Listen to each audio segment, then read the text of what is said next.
একজন মৃত্যুদণ্ডপ্রাপ্ত বন্দী, যার হাতে ছিল মানুষকে মৃত্যুর মুখ থেকে ফিরিয়ে আনার অলৌকিক শক্তি, কিন্তু পৃথিবী তাকে পুরস্কার দেয়নি, দিয়েছে মৃত্যুদণ্ড।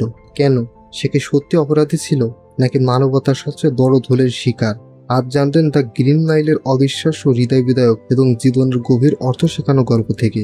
তো এই গল্পের শুরুতে আমরা দেখতে পারি পাউল নামের একটা লোককে। আসলে সে হচ্ছে একটা ওল্ড এজ হোমের মেম্বার। তবে সে প্রতিদিন ওল্ড এজ হোম থেকে বাইরে আসে।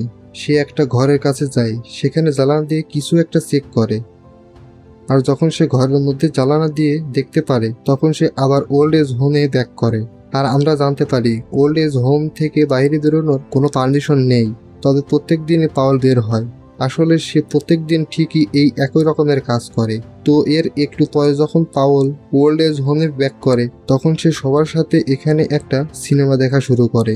তবে এই মুভিটা দেখার সময় সে খুবই ইমোশনাল হয়ে যায়, আর সে কান্নাকাটি শুরু করে দেয়। তো এই জন্য তার ফ্রেন্ড যে ছিল এখানে অ্যান্ড্রি, সে তাকে এখান থেকে দূরে সরিয়ে নিয়ে আসে। আর তারা দুজনে একটি নিরিবিলি জায়গায় গিয়ে দুজন মিলে আড্ডা দেওয়া শুরু করে। এখানে অ্যান্ড্রি তাকে জিজ্ঞেস করে, এই মুভির মধ্যে এমন কি ছিল? এটা দেখার পরে তুমি এতটা কান্না করছো কেন? তুমি এতটা ইমোশনাল হয়ে গেলে কেন? আর তখন পাউল তাকে বলে, আমি একটা বিশাল লম্বা জীবন পার করে এসেছি, আর এই লম্বা জীবনটাই আমাকে একটা বিশাল বড় উপলব্ধি দিয়েছে। আর এখান থেকে গল্পটা ব্যাক করে অনেকগুলো বছর পেছনে চলে আসে 1935 সালের দিকে। আমরা দেখতে পারি এখানে একটা জেলের মধ্যে অনেকগুলো কয়েদি মিলে কাজ করছে, আর পাউল হচ্ছে এই জেলের একজন গার্ড। আসলে যখন পাউল একটু পরে বাথরুমে আসে, তখন আমরা জানতে পারি তার ইউরিন ইনফেকশন আছে, কারণ সে বাথরুমে খুবই পরিশ্রম করছিল। তার প্রস্রাব বেরোচ্ছিল না, সে প্রচন্ড কষ্ট করে যন্ত্রণা সহ্য করে প্রস্রাব করছিল। আর তখনই বাথরুমের বাইরে আরও একটা গার্ড চলে আসে, আর সে পাউলকে নতুন একটা কয়েদি আসার খবর দেয়। আর তখন বাইরে এসে আমরা দেখতে পারি পার্সি নামের একটা গার্ড সেই নতুন কয়েদিকে নিয়ে এদিকেই আসছে। আসলে আমরা জানতে পারি পার্সি নামের এই লোকটা খুবই ভয়ঙ্কর। সে হচ্ছে গিয়ে খুবই বজ্জাত টাইপের একটা জেলার। মানে সে এতটাই ভয়ঙ্কর, তার ক্ষমতার অপব্যবহার করতে সে এক সেকেন্ডও চিন্তা করে না। সে যে কোনো কয়েদির উপরেই যে কোনো সময় টর্চার করে। তবে এর একটু পরে যখন সে কয়েদিকে নিয়ে এদিকে আসছিল, তখন আমরা দেখতে পারি এই কয়েদি হচ্ছে খুবই ভয়ঙ্কর দেখতে। সে বিশাল দেহী জায়েন্টের মতো একটা মানুষ। তবে পাউল তাকে জিজ্ঞেস করে, তোমার নাম কি? তখন সে বলে, আমার নাম হচ্ছে গিয়ে জন কফি। আসলে আমরা জানতে পারি এই লোকটা দেখতে যতটা ভয়ঙ্কর আর যতটাই বিশাল দেহী, তবে তার মনটাই ততটাই নরম। সে একেবারে বাচ্চাদের মতো ব্যবহার করে, সে বড়দের মতো বিহেভ করতেই পারে না। তো আমরা দেখতে পারি পাউল তাকে বলে, এখানে সমস্ত লাইটগুলো রাতে বন্ধ করে দেওয়া হয়, তোমাকে এই অন্ধকারে এখানেই থাকতে হবে।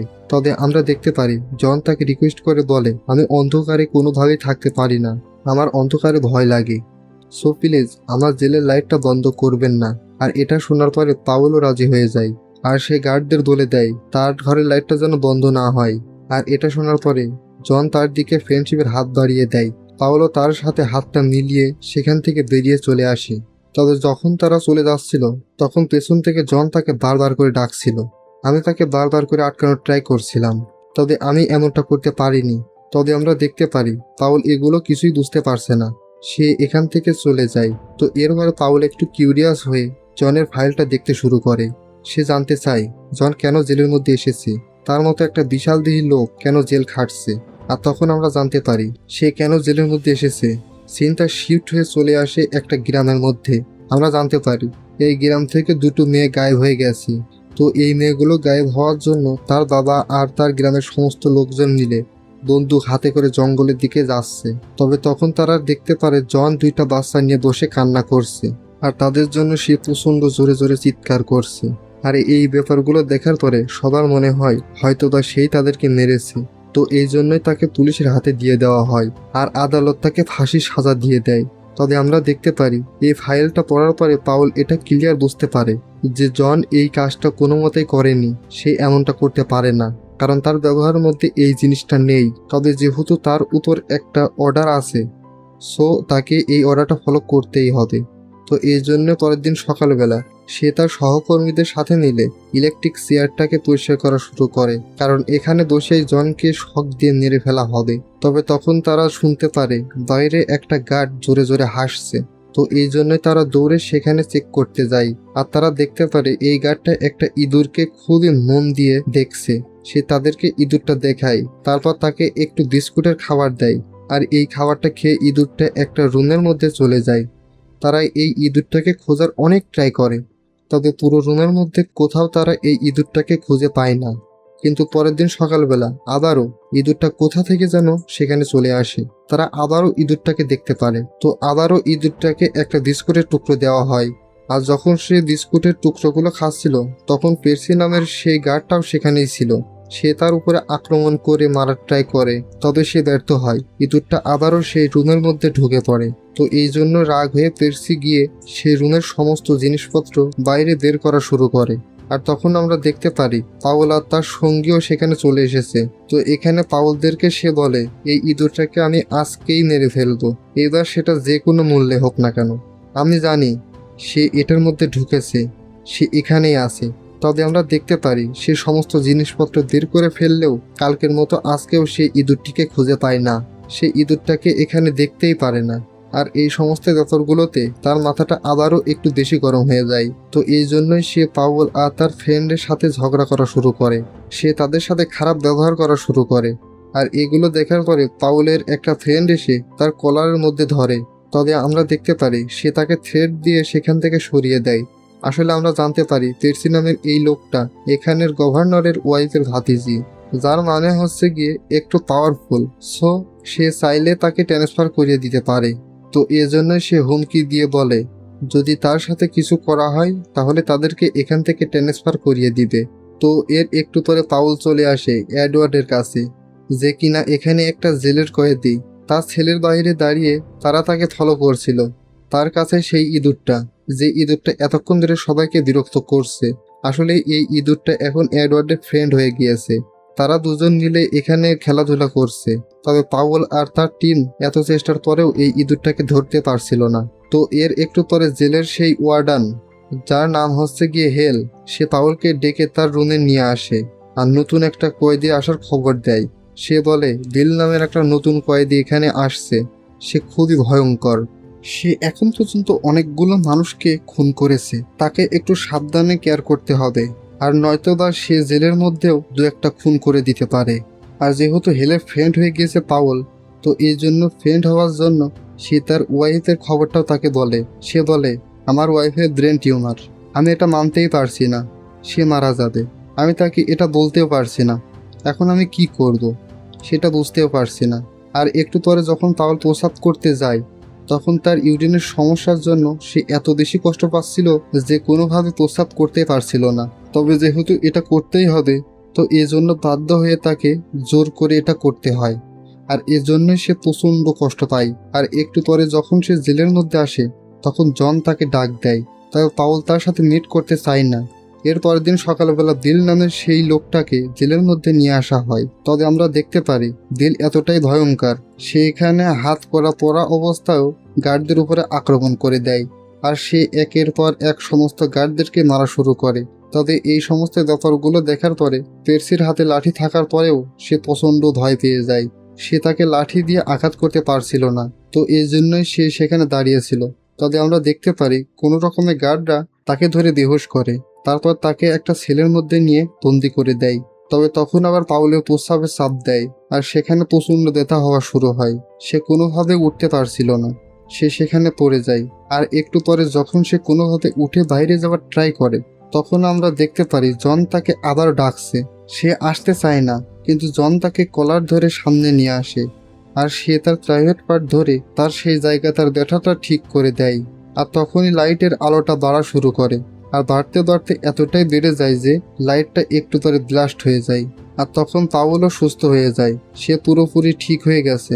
আর এখন আর ব্যথাও করছে না, আর সে মনে হচ্ছে একটা নর্মাল মানুষ হয়ে গেছে।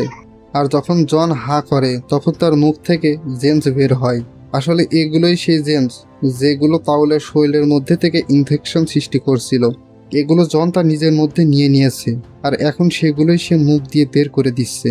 আর এরপরে পাউল গিয়ে জনের উকিলের সাথে কথা বলে, তার সাথে কথাবার্তা বলে জানার ট্রাই করে জনের নির্দোষ হওয়ার কোনো সম্ভাবনা আছে কিনা।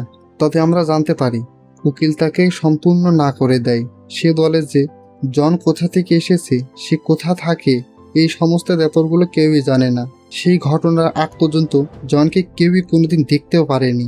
আর অন্যদিকে আমরা দেখতে পারি জেলের মধ্যে সেই বিল নামের কয়েদিটা প্রচণ্ড ডিস্টার্ব করছিল।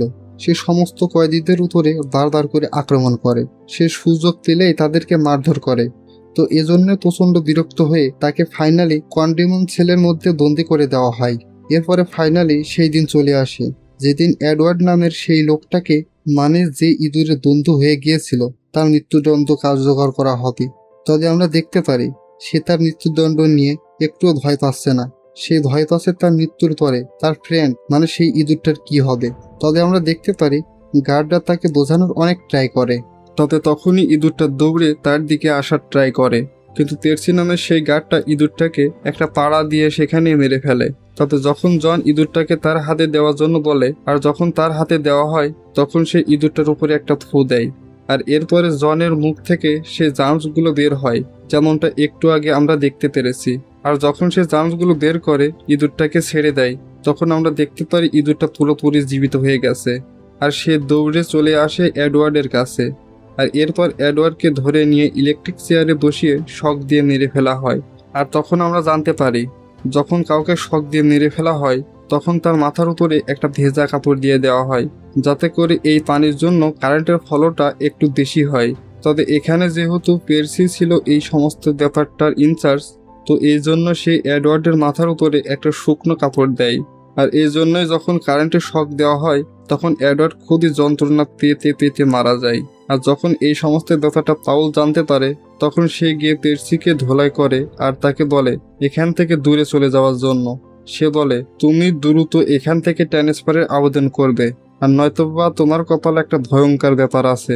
আর এগুলো শোনার পরে পেরসিও রাজি হয়ে যায়। সে এখান থেকে ট্রান্সফার নেওয়ার সিদ্ধান্ত নিয়ে ফেলে। তো এর কয়েকদিন পর আমরা দেখতে পারি পাউল তার পুরো ফ্যামিলি তার ফ্রেন্ড সার্কেলের সাথে বসে আড্ডা দিচ্ছিল, আর সে জনের ব্যাপারটাও কথাবার্তা বলছিল। সে বলে যে জনের কাছে একটা স্পেশাল পাওয়ার আছে, যেটার সাহায্যে সে কাউকে ঠিক করতে পারে। আর এজন্যই হেল নামের ওয়ার্ডেনের সেই ওয়াইফ, মানে যার ব্রেন টিউমার হয়েছে, যে ব্রেন টিউমারের জন্য পাগলের মতো হয়ে গেছে, তাকে ঠিক করার জন্য জনকে জেল থেকে নিয়ে আসা হবে, যাতে করে সে গিয়ে তার সাথে কথাবার্তা বলে, তার থেকে জার্মসগুলো বের করে তাকে ঠিক করতে পারে। রাস্তায় পাউল জনকে জিজ্ঞাসা করে তুমি কি জানো তোমাকে কোথায় নিয়ে যাওয়া হচ্ছে? তখন জন বলে হ্যাঁ আমি জানি, সেই মহিলাটাকে ঠিক করার জন্য। আর এটা শোনার পরে পাউল একটু শক হয়ে যায়, কারণ সে এটা কি করে জানলো, সেই ব্যাপারটা তো সে কোনো মতেই বুঝতে পারছে না। তো যাই হোক, এরপরে তাকে নিয়ে আসা হয় সেই মহিলার কাছে।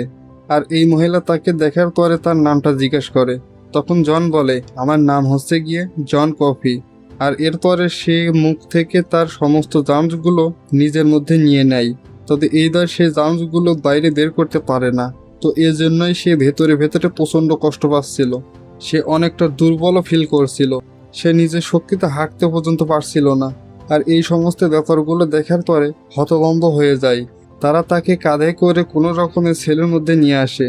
তবে একটু পর যখন তার ছেলের সামনে পেরসি নামের সেই গার্ডটা আসে, তখন সে তাকে জোর করে ধরে তার মুখের মধ্যে সেই সমস্ত জার্মসগুলো দিয়ে দেয়, যেগুলো সেই মহিলার মুখ থেকে নিজের মধ্যে নিয়েছিল। আর এগুলো যখন পেরসির মধ্যে যায়, তখন পেরসিরও পুরোপুরি পাগলের মতো হয়ে যায়। সে খুবই দুর্বল ফিল করে, তার ব্রেন কাজ করা বন্ধ করে দেয়। তো এজন্যই সে একটা গুলি বের করে বিল নামের সেই লোকটাকে শুট করে মেরে ফেলে, কারণ সে বিলকে দেখতে পেরেছিল বারবার করে আক্রমণ করতে। আর এর একটু পরে তার মুখ থেকে সেই জার্মসগুলো বের হওয়া শুরু হয়। আমরা জানতে পারি তারও ব্রেন টিউমার হয়ে গেছে। আর তখন তাদের সবাইকে বলে যে এই দুটো লোকই খুব খারাপ লোক ছিল। আসলে বিল নামের সেই লোকটাই সেই দুটো মেয়েকে খুন করেছে, যার শাস্তি আমি ভোগ করছি। আর এরপরে সিন শিফট হলে আমরা দেখতে পারি পার্সি চলে আসে একটা মেন্টাল হসপিটালে। আসলে সে এখানে রোগী হিসাবে এসেছে, তবে তার ট্রান্সফার হয়ে এখানে আসার কথা ছিল, তবে একটা গার্ড হয়ে। তো এখন যেহেতু পল জেনে গিয়েছে জন হচ্ছে গিয়ে সম্পূর্ণ নির্দোষ, তো এজন্যই সে তার সাথে কথাবার্তা বলা শুরু করে আর তার সমস্ত ঘটনা জানার ট্রাই করে। সে তাকে বলে যে তুমি কি চাও, তোমাকে কি এখান থেকে ফ্রি করে দেওয়া হোক? তবে জন বলে না, আমি সারাটা জীবন একা একা বাস করতে করতে আর মানুষের যন্ত্রণা ব্রেনের মধ্যে নিতে নিতে আমি অনেকটা পাগলের মতো হয়ে গেছি। আমি একেবারে অসহ্য হয়ে গেছি। আমি আর চাই না এই যন্ত্রণাগুলো আমার মধ্যে নিতে। আমি চাই যত দ্রুত সম্ভব আমার মৃত্যু চলে আসুক। আর তখন পল তাকে বলে, আমি আমার গডের কাছে গিয়ে কি উত্তর দেব, যে শুধুমাত্র চাকরির জন্য আমি একটা নিরীহ মানুষকে মেরে ফেলেছি, যদিও আমি জানতাম সে নির্দোষ। তবে তখন জন বলে দিও আমি জনের জন্য সাহায্য করার ট্রাই করছিলাম, তবে আমি করতে পারিনি। তবে এরপর জন তাকে রিকোয়েস্ট করে বলে একটা মুভি দেখার জন্য। আসলে জন জীবনে কোনোদিন মুভি দেখেনি, তো এজন্যই সে রিকোয়েস্ট করে একটা মুভি দেখার জন্য। আর তারা সবাই মিলে একটা মুভি দেখা শুরু করে। আর এটাই ছিল সেই মুভিটা যেটা মুভির শুরুতে পল দেখতে পেয়েছিল। আর এটা দেখার পরে সে কান্না করছিল। তো এরপর ফাইনালি সেই দিন চলে আসে যেদিন জনের মৃত্যুদণ্ড কার্যকর করা হবে। আর যখন জনকে গার্ডেরা নেওয়ার জন্য আসে, তখন জন আজকে একটু হ্যাপি ছিল। সে বলে, কালকে রাতের বেলায় আমি একটা স্বপ্ন দেখতে পেয়েছি, যেখানে সেই ইঁদুরটা যার নাম মিস্টার জঙ্গল, এখন সে একটা কিউটেস পার্টিতে আছে। আর তাছাড়া সেই মেয়ে দুটো যাদের জন্য আমাকে শাস্তি দেওয়া হয়েছে, তাদেরকেও আমি খুবই হ্যাপি দেখতে পেয়েছি। আর এরপরে ফাইনালি তাকে এনে ইলেকট্রিক চেয়ারে বসিয়ে দেওয়া হয়। তবে যখন জনকে এই বাচ্চার বাবা মায়ে দেখতে পারে, তখন তারা তাকে দেখার পরে উল্টাপাল্টা অনেক কিছু বলে। তারা তার উপরে খুবই ফায়ার হয়েছিল। তবে আমরা দেখতে পারি পল তাদেরকে শান্ত করে। আর পল জনকে কিছু একটা বলে। তখন জন বলে, আমি সেখানে থাকার জন্য খুবই দুঃখিত। আমি সেই মেয়েদেরকে সেভ করতে পারিনি। আমি বারবার করে চেষ্টা করছিলাম, তবে আমি ব্যর্থ হয়েছি। আর এগুলো বলার পরে তার মুখটা কাপড় দিয়ে ঢেকে দেওয়া হয়। কিন্তু জন তাকে রিকোয়েস্ট করে বলে, প্লিজ আমার মুখটাকে ঢাকবে না, আমি অন্ধকারে ভয় পাই, আমি কখনো অন্ধকারের মধ্যে থাকতে পারি না। আর এজন্যই পলও রাজি হয়ে যায় সে তার মুখটাকে ঢাকার জন্য না করে। আর এরপরে মৃত্যুর আগে জনের মুখ থেকে শুধুমাত্র একটা কথাই বের হয়, সেটা ছিল হ্যাভেন। আর এটা শোনার পরে সমস্ত গার্ডেরা খুবই ইমোশনাল হয়ে যায়, তারা কান্না শুরু করে। আর যখন পল এই ব্যাপারগুলো শুনতে পারে, তখন সে শেষবারের মতো জনের সাথে হাত মিলানোর ট্রাই করে। আর যখন সে তার সাথে হাত মিলায়, তখন জন তাকে ইলেকট্রিক পাওয়ারের মাধ্যমে তাকে একটা বলে যে এই দুনিয়ার সমস্ত মানুষ হচ্ছে গিয়ে স্বর্গের পথ, তারা কেউই কারো ভালো দেখতে পারে না। যখন কেউ কারো ভালো দেখে, তখন সে তাকে নিয়ে হিংসা করা শুরু করে, তার ক্ষতি করার চেষ্টা করে। তবে এরপরে ফাইনালি সেই সময় চলে আসে যখন জনকে শক দিয়ে মেরে ফেলা হবে। তবে আমরা দেখতে পারি পল তার মৃত্যুদণ্ডের নির্দেশ দিতেই পারছিল না।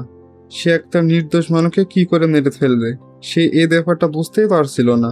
সে অনেকক্ষণ চুপ করে দাঁড়িয়ে থাকে। তবে যেহেতু তার এটা ডিউটি, সো তাকে অর্ডার দিতেই হবে। তো এই জন্য সে ফাইনালি দিয়েই ফেলে।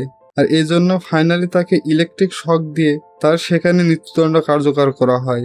আর এমন করেই জন নামের একটা নির্দোষ লোককে, যে কিনা সারা জীবন কোনো অপরাধ করেইনি, তাকে একটা ভয়ঙ্কর অপরাধের দায় মাথায় নিয়ে মরতে হয়। আর মুভির লাস্টের দিকে আমরা দেখতে পারি পল আর অ্যান্ড্রু দুজন মিলে এই গল্পটাই করছিল। তবে যখন পল এই গল্পটা অ্যান্ড্রুকে বলে, তখন অ্যান্ড্রিও এই গল্পটা বিশ্বাসই করতে পারছিল না। তো এজন্যই জনকে প্রমাণ দেওয়ার জন্য তাকে নিয়ে চলে আসা হয় সেই ঘরের কাছে, যেখানে সে প্রত্যেকটা দিন আসে। এখানে তারা দেখতে পারে সেই ইঁদুরটা এখন পর্যন্ত জীবিত আছে, কারণ তার মৃত্যু এখনো হয়নি। কারণ যখন জন তাকে সেভ করেছিল, তখন তার মধ্যে থেকে কিছু পাওয়ার তার মধ্যে চলে এসেছিল, যে পাওয়ারটা জনের মধ্যেও আছে। এজন্য জন এত বুড়ো হওয়া যাওয়ার সত্ত্বেও তার এখন পর্যন্ত মৃত্যু হয়নি। আর সে অ্যান্ডিকেও ঠিক এই ব্যাপারটাই বলে। সে বলে, আমার বয়স 128 বছর, তবে এখন পর্যন্ত আমার মৃত্যু হয়নি।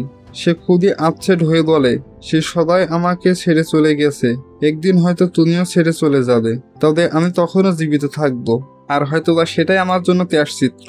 আর এর কয়েকদিন পরে আমরা দেখতে পারি অ্যান্ড্রিরও মৃত্যু হয়ে যায়, যে পলকে ছেড়ে চলে যায়। আর আমরা দেখতে পারি পল বিছানায় শুয়ে শুয়ে তার আপনজনকে নিয়ে চিন্তা করছিল।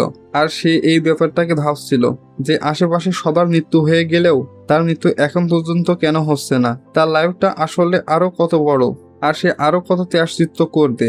আর এমনই একটা পয়েন্টে এই পুরো মুভিটা এখানে শেষ হয়ে যায়। তো কেমন লাগলো আজকের মুভিটি? ভালো লাগলে অবশ্যই একটা লাইক দিয়ে আমাদের পাশে থাকতে ভুলবেন না। তো দেখা হচ্ছে আগামী কোনো ভিডিওতে। ততক্ষণ পর্যন্ত ভালো থাকুন, সুস্থ থাকুন। আল্লাহ হাফেজ।